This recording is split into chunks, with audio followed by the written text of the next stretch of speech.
작년 추석 때 대구의 시장을 갔을 때는 의원들 오지 말라 그랬고요. 이번 설 때 인천 갔을 때는 의원들을 데려갔습니다. 박근혜 대통령 어떤 생각일까요? 자, 박원순 서울시장도 오늘 뉴스의 중심에 섰습니다. 국무회의 논쟁이 또 있었고요. 또 서울시장 관련된 경찰 수사에 박원순 시장의 부인 이야기가 등장한다는군요. 하나씩 보겠습니다. 자, 오늘 대통령 인천시장 방문부터 얘기를 시작해 보겠습니다. 자, 여기죠? 네, 박근혜 대통령이 설 명절 연휴를 앞두고 오늘 찾은 곳 바로 인천 서구의 정서진 시장입니다. 네, 이곳은 원래요 서구 중앙시장이라고 일컬어졌었는데 좀 특색 있는 명칭을 살려보자 해서 정동진의 반대 정서진이라는 이름이 붙였고 네. 오늘 흥미로운 것은 바로 4년 전 총선 전에 새누리당 비상대책위원장 신분으로 이곳을 찾았는데 바로 4년 만에 다시 찾았다는 점입니다. 네. 그런데 지금 화면에 보면 계신 오른쪽에 분들이 있죠? 네. 네, 바로 화면에서 바로 옆에 네. 이학재 의원이 있습니다. 네. 대표적인 친박 의원입니다. 박근혜 대통령 예전에 비서실장을 했던 경력 때문에 대통령이 아끼는 의원으로 되어 있는데 그 이학재 의원의 지역구를 직접 방문했는데요. 자, 오늘 의원들 여러 명 같이 갔다고 하는데 일단 대통령 이 시장에서 시민들과 어떤 내용을 나눴는지 그 대화 장면을 보겠습니다. 이런 집회는 처음 봐요. 네네네. 예, 예. 그러니까 찐빵을 좀 더 이렇게 매력 있게 보이게. 이렇게 자꾸 똑같은 빵도 자꾸 이렇게 모양을 바꾸면 또 손님들이 새롭게 생각하고 또 사시고 그러니까. 이런 거 구경도 못한 사람들 많거든요. 그래서 이제 이런 빵도 있다 하고 알려주고. 그래서 어디서 샀냐 그러면 정서진에서 샀다 그렇게 할게요. 네, 시장을 방문한 박근혜 대통령께 일종의 우리 그 가정에 있는 주부들의 수다와 같은 얘기를 한참 내놓았는데 어쨌건 이 떡 먹는 이야기를 풀어갔네요. 박성호 부국장. 그런데 네. 이제 오늘 이 장면 영상을 저희가 준비했는데요. 네. 윤상현 의원 그리고 이학재 의원, 현역 의원 두 사람 정도 눈에 띄네요. 네, 그렇습니다. 사실 설 연휴를 앞두고 대통령이 어떤 민생을 살핀다는 차원에서 시장을, 재래시장이나 이렇게 방문하는 건 사실 통상 있어 왔던 일입니다. 네. 근데 주목되는 것은 바로 윤상현, 친박 실세 의원이라고 하는 윤상현 의원과 아까 이학재 의원이 네. 이렇게 동행을 한 것은 바로 지난해에 대구 서문시장을 방문했을 때에는 네. 현역 의원들을 일체 오지 못하게 한 네. 주로 유승민 의원과 가까운 친유승민계 의원들이 7명이나 초선에 포진하고 있는 네. 현역 의원들을 근접시키지 않았던과 굉장히 대비된다. 그래서 자연스럽게 현역 의원이 지역 행사에, 대통령 행사에 동행을 할 수 있지만 네. 지난번과 대비할 때 분명하게 대통령의 어떤 네. 메시지가 네. 간접적으로 반영되고 있는 거 아니냐. 네. 이런 또 해석을 낳고 있습니다. 자, 지금 보이시는 것 대통령이 화사한 가을 옷을 입었습니다. 작년 9월 추석 때라는 걸 알 수 있는데 이때 현역 의원들 절대 못 오게 했고요. 대신 동행했던 청와대 참모들 있잖아요. 청와대 참모들. 네 사람이 동행했기 때문에 이 사람을 청와대에서 대구 지역에 내보내보다 했는데 결과적으로 반년 지나 보니까 맞았습니까? 틀렸습니까? 네 사람은 결국 출마를 아무도 안 했죠. 안 네. 했지만 또 그 어간에 있었던 네. 경남 사천을 대통령이 방문했을 때 네. 거기에 과거 청와대에 있었던 인사라든지 네. 또 거기 그 현장에 많이 나타났던 네. 그런 대통령에 가까운 인사들 중에는 이번에 출마를 한 인사들도 있습니다.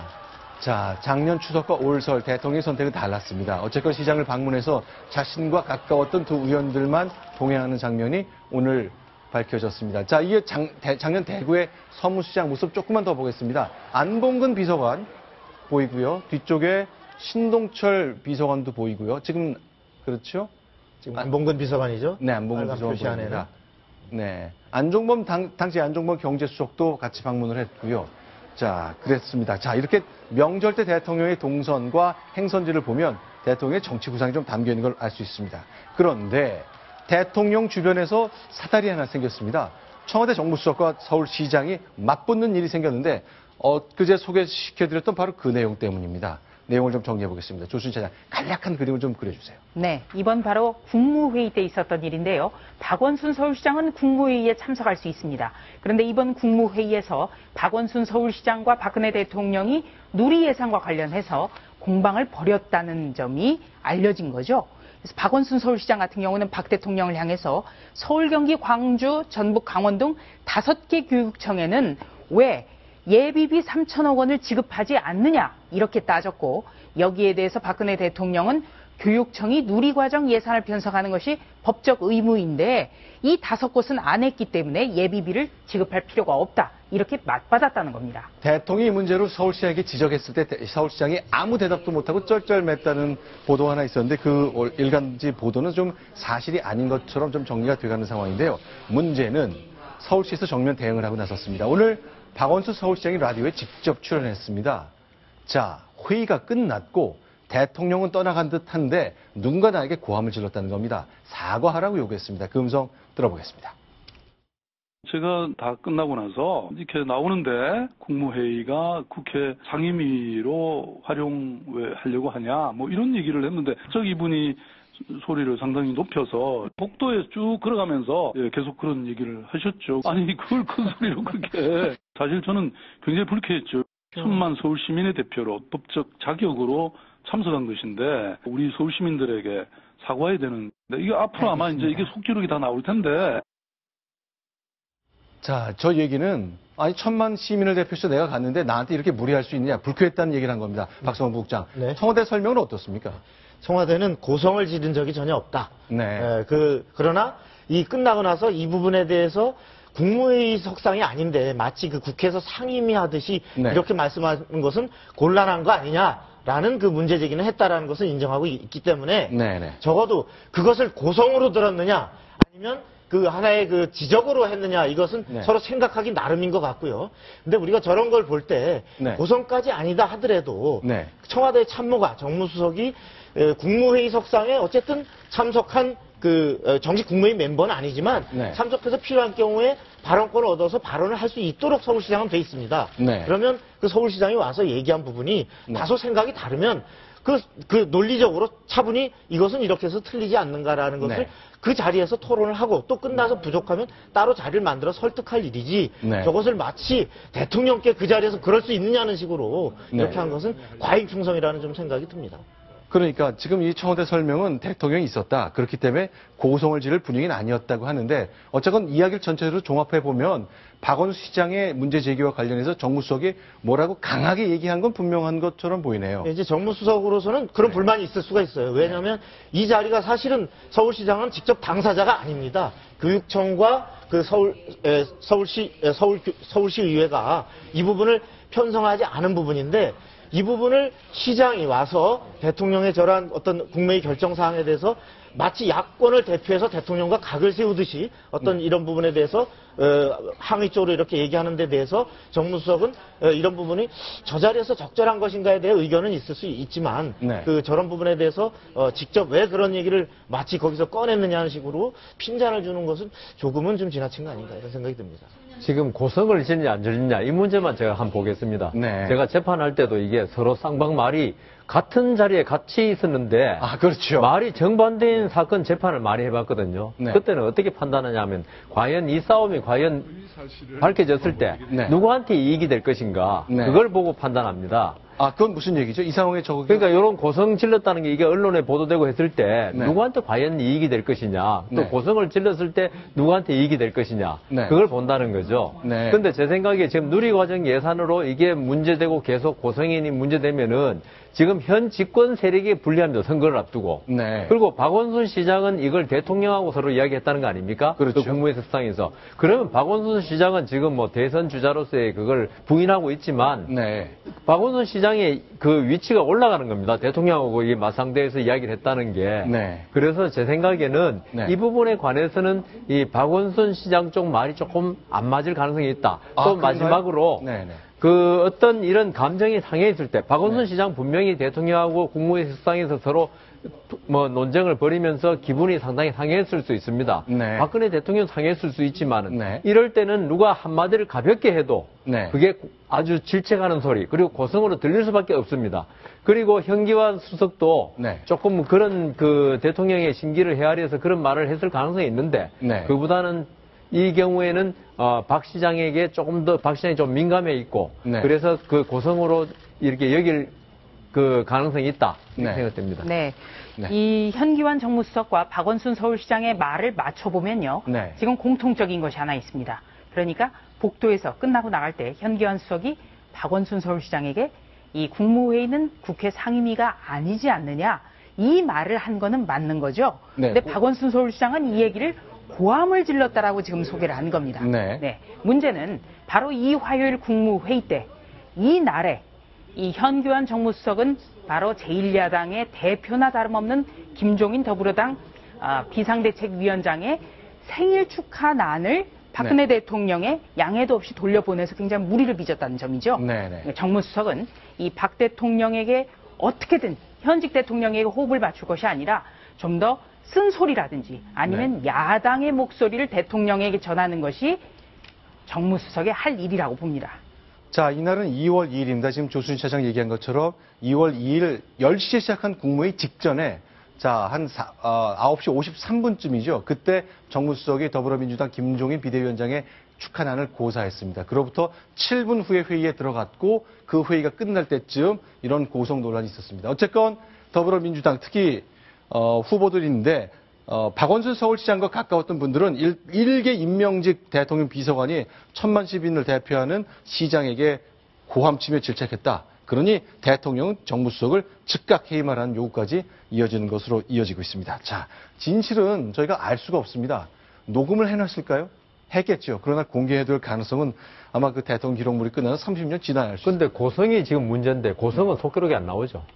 아, 그런가요? 아니, 말 내용이 나오지 소리를 높였다 낮췄다는 안 나오죠. 지금 저것은 그 회의가 끝나고 네. 그 아마 복도에서 이루어진 일로 생각되고요. 네. 그렇다 해서 지금 서울시에서 그 저렇게 그 일개 대통령직 비서관에 대해서 네. 어떤 해임하라 네. 이것도 좀 오버라고 생각되는 것이 네. 사실은 지금 고성이냐 아니냐도 서로 주장이 다르지 않습니까? 네. 그 부분에 대해서 이제 어필한 건데 사실 그 발언에 박원순 시장의 발언 자체도 네. 상당히 의도된 거 아니냐 이런 시각도 있을 수 있습니다. 아하. 왜냐하면 서울시장이 직접 그 문제 아까 당사자가 아닌데 네. 이 부분에 대해서 작심하고 내가 대통령과 각을 세워서 범야권 지지자들을 향해서 이 부분에 대해서 대통령의 이 보육 정책을 직접 공격했다. 네. 이런 레코드를 남기려는 이런 의도 아니었느냐라고 네. 하는 상당히 시각도 있기 때문에 네. 이 부분은 저렇게 어떤 감정 싸움으로 갈 문제는 아니다. 이런 생각이 좀 듭니다. 자, 이렇게 그 박원순 시장한테 예의를 갖추지 못한 정무수석을 해임하라고 요구한 사람 중에는 기동민 전 서울시 정무부시장이 있습니다. 어제 박원순 시장이 감사하게도 기동민 시장을 선거 유세를 좀 도운 것 같습니다. 비공개 일정이었거든요. 그러나 저희 채널A 기자가 휴대전화로 촬영을 한 게 있습니다. 그 모습 잠시 보면서 얘기를 나누겠습니다.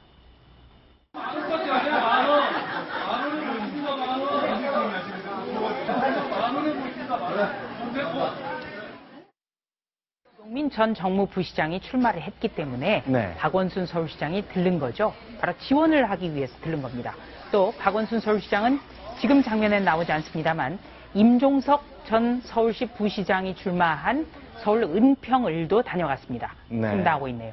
자, 서울시장으로 이제 정치 행사 이렇게 좀 공개적으로 지원 유세는 할 수 없게 되어 있기 때문에 보이지 않게 비공개리에 자신의 참모가 출마한 지역을 가서 시민들을 만나는 모습까지 확인했습니다. 자, 그런데 박원순 서울시장 관련된 소식이 끊이지 않고 있습니다. 왜냐하면 지난해 있었던 서울시향 시립교양학당 관련 논란에 갑자기 난데없이 박원순 시장의 부인 강난희 여사가 관련된 것으로 경찰 조사 결과가 나오고 있기 때문입니다. 어떤 내용인지 좀 정리를 해보겠습니다.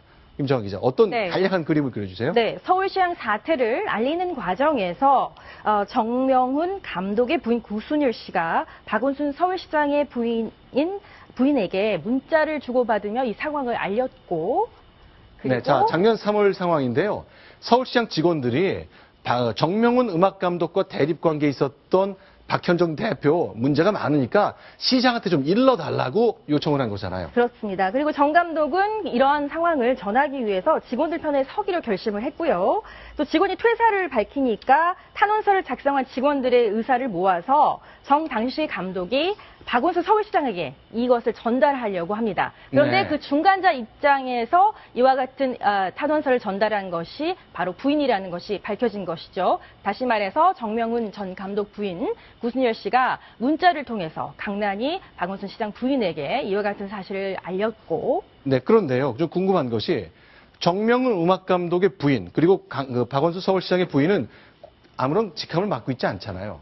그런데 남편이 하는 시정, 그리고 남편이 하는 서울시립교양 악단의 업무에 그 두 부인들이 관여했다는 것이 경찰이 파악한 내용인 거잖아요. 그렇습니다. 근데 이제 평소에 구순열 씨 같은 경우에는 남편을 대신해서 행정적인 업무나 뭐 문자나 여러 편지 등을 대행했다는 이야기도 전해지고 있기 때문에 네. 또한 구순열 씨와 강나니 씨가 서로 좀 친분 관계가 있다라는 그런 정황도 곳곳에서 포착이 되고 있기 때문에 이 두 사람이 일종의 중간자 메신저 역할을 한 것이 아니냐는 이야기가 나오는 것입니다. 자, 그럼 2013년으로 가보겠습니다. 물론 서울시에 있는 중요한 단체이기 때문에 정명훈 감독 부부와 박원순 시장 부부가 뭐 밥도 먹고 뭐 그럴 수 있잖아요. 그렇죠. 이 같은 상황에 대해서도 저녁 자리를 통해서 두 부부가 함께 저녁을 하면서 그 서울시장 사태, 박현정 대표에 대한 이야기를 직원들의 입장에서 전했다는 이야기가 나오고 있고요. 자, 오늘 저희가 이 당시 상황을 잘 알 수 있는 서울시립교양악단의 핵심 관계자와 통화를 해봤습니다.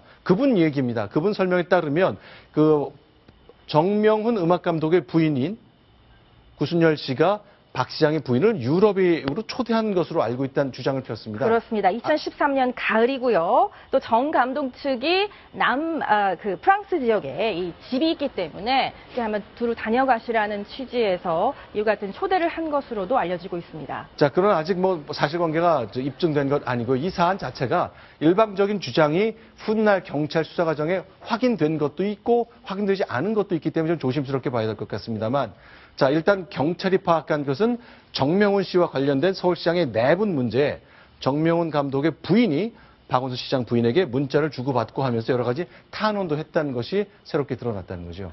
저는 이번 사태를 보면서 제가 얼마 전에 이제 그 모 유명 대학의 음악 교수님하고 이렇게 좀 식사를 한 자리가 있었는데요. 이분 같은 경우에는 이 두 사람하고는 전혀 이해관계가 없는 분인데 이런 얘기 하시더라고요. 그러니까 정명 감독이 서울시장을 맡은 다음에 이 오케스트라의 수준이 정말 내가 깜짝 놀랄 만큼 굉장히 향상이 되었다. 네. 하지만 유럽에서도 이 행정을 담당하는 사람과 그리고 순수 음악을 한 지휘자 간의 분란이 정말 수도 없답니다. 네. 하지만 독일 같은 경우에는 선진국가에서는 이 두 사람의 언어가 너무 다르기 때문에 이걸 갈등을 조율하는 별도의 직업까지 둘 네. 정도인데 이것이 조금 갈등을 더 키우는 우리나라 시스템에 문제가 있다는 얘기를 하더라고요. 알겠습니다. 경찰 수사는 계속될 겁니다. 아마 확인되는 대로 공개가 될 텐데 저희가 계속 정리해 드리겠습니다. 다음 소식입니다. 국가안보 관련된 소식입니다. 순위 확인합니다.